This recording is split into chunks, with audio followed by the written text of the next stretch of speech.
This was a particularly enjoyable project to take on.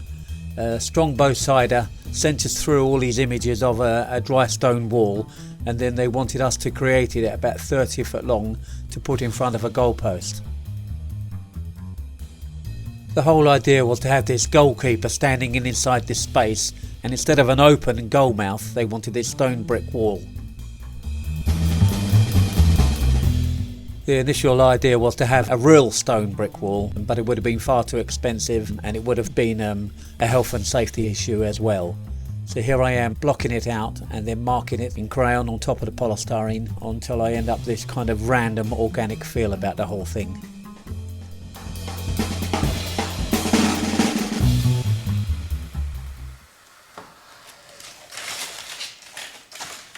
Here I am at night. It's about 11:30 of an evening.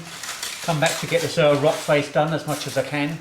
I'm using my hot wire here, and I've got a little switch on here which I can hand control it, and I've got my chrome nickel wire on the front, and I can bend it to any shape I please. And at the moment I've got a little point on there, so I can just go in and out the cracks of the drywall stone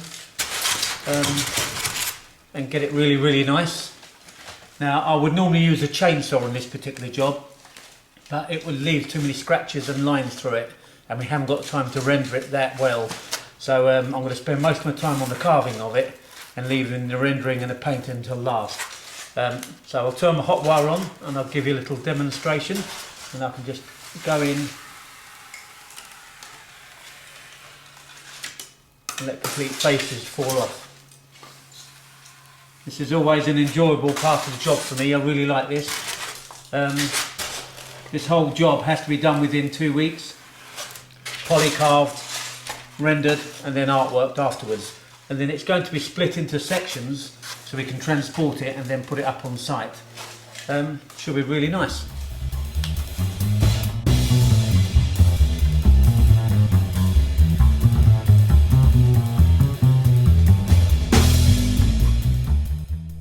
At this stage of the game I invite the designer down to have a look, Nick Foley-Oates.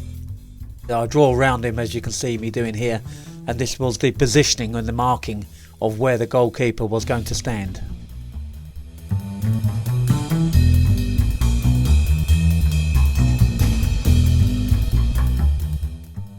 It's quite good for the designer to come down at this stage because we can talk through the project properly and I can get a full understanding of what he's actually trying to achieve on the day.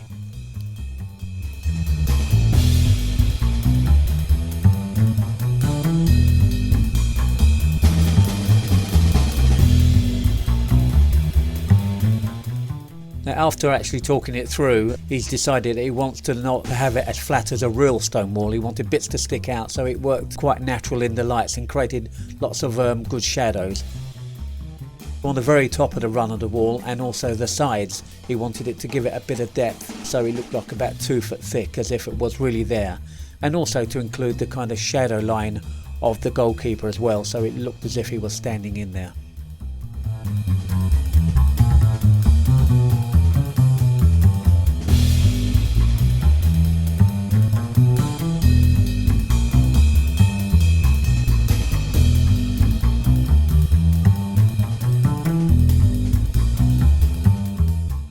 Here we are actually just testing the depth of the wall, and the idea was the goalkeeper was knocked back into it and so he became part of the wall as well. We also had these kind of giant gloves that were going to be put in post-production. Here I am just moving in and out as if he's actually part of the stone wall and as if you're never going to get past him. Now finished with the hot wire, I go to work with the wire brushes and sandpaper.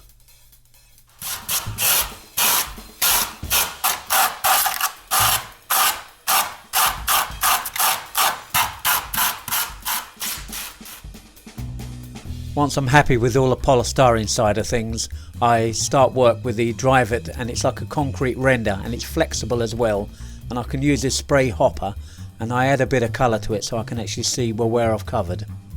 Now this actually dries within 2 or 3 days and it dries really strong, although it's only a couple of mil thick, and it has a lovely texture as well.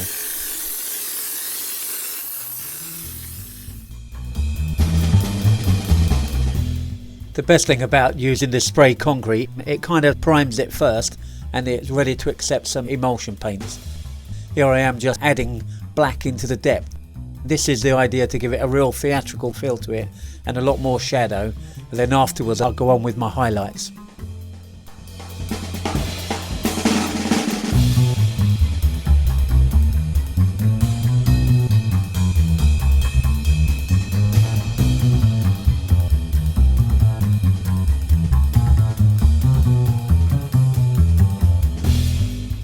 After showing the designer some images on the computer, he's decided he wants a few more stones sticking out a lot more than there were. So we decided to cut the front off, add some foam, and then make the rocks stick out a lot further, about 3 inches. And we've done this to about 20 or 30 rocks, and it gave it a lot more kind of depth to the whole thing. After we finished all the painting, we broke it down into transportable sections, and this was really to get it out of my workshop and on and off a lorry and then put up on site. And it also makes it much more manageable to handle, and then we just stitch it together once we get there.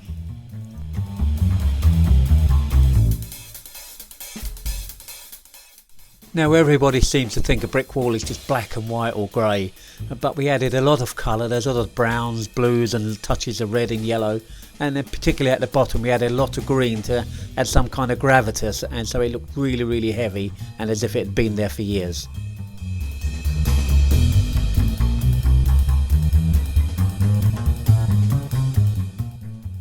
The location was in London, on a football field, and here I am just touching up any kind of knocks it may have got in transportation. The goalkeeper's in position, and I believe that the film shoot went really well that evening. So thank you very much indeed for the work. Strongbow Cider.